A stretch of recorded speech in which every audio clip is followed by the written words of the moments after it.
Sa halagang 100 pesos, makakarenta ka ng habal-habal para mas mabilis ang pagbiyahe sa lubak-lubak at matarik na kalsada paakyat ng bundok. Depende sa inyong magiging usapan.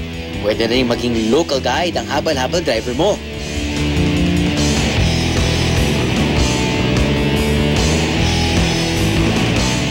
Habang palapit ng palapit sa taas ng bundok, unti-unti nang kumakapal ang fog. Lumalamig na rin ang hangin at nagiging mas makitid na rin ang daan. Pero okay lang, lalo na pag nakita nyo na ang view. Mga biyahero, priceless. May hangganan syempre ang habal-habal ride. At some point, kailangan mo nang maglakad para marating ang tuktok.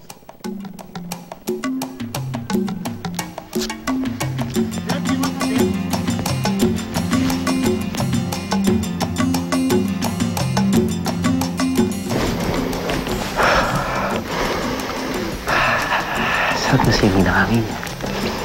Medyo malamig-lamig na. Nahabol natin yung perfect sunrise on this side of the earth. Nakakatawa isipin na sa baba, gusto mag-beach, init. Tapos after 30-40 minutes, cool weather, elevated area, salad. Feeling ko kasama ako sa pelikulang Lord of the Rings.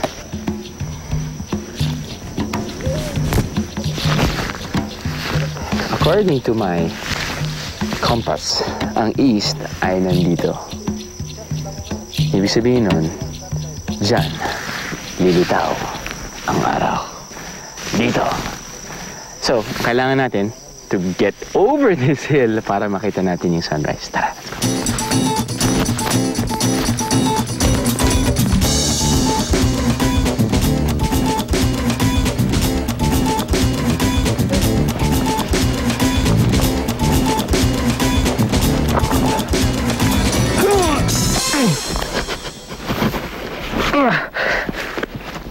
Umandar naman ang pagka-oy ko.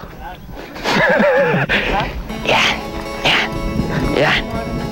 Finally, after about 20 minutes of trekking, narating na rin namin ang summit.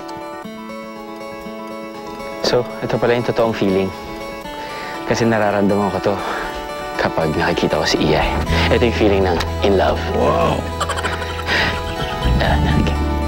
Ito yung pinaka-peak.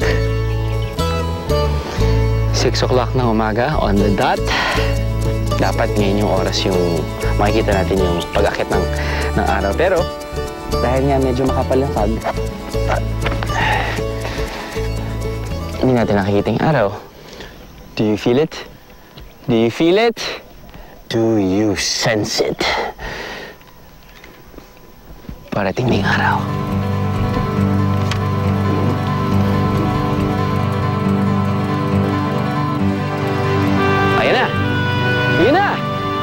Ang galing nga naman, no? Pwede. Kalain mo, pag-akit natin dito, wala tayong makita-kita dahil makapal ang fog. Now, just after a few minutes, lo and behold!